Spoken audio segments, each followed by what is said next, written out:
Solo, à la guitare solo, Bissou Mathieu. À Sopele, on meurt à l'aube avec Alobi Akunda, sans vivre.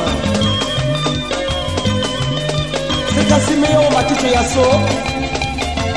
Jésus Maurice est de retour, merci.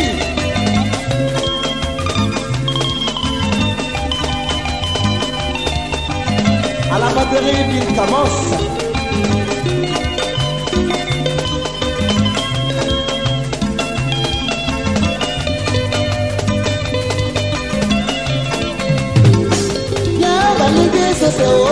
Anciennement Benjamin, à l'église c'est haut.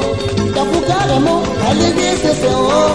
C'est Bernadette, à l'église c'est haut. Professeur Toukanillo, à l'église c'est haut. Yapote Gayon, à l'église c'est haut. Ananana, à Yoshamone à Sayele. L'équipe avec, ça va Sayele, c'est bien Sayele, à Sayele, ma bonne amie. C'est mon problème, ma bonne amie, à Sayele. C'est mon mabou fouillé pour un dit à Sayele. C'est moi ma beaucoup de mettre choses à ça y est. Le bac est maintenant, à ça y est, on va aller vite.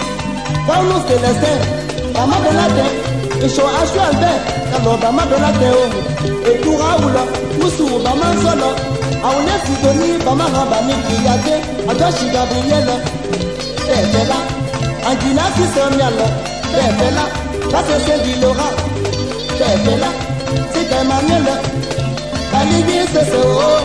Moucha Gisèle, à l'église c'est haut. Achi Gabriel, à l'église c'est haut.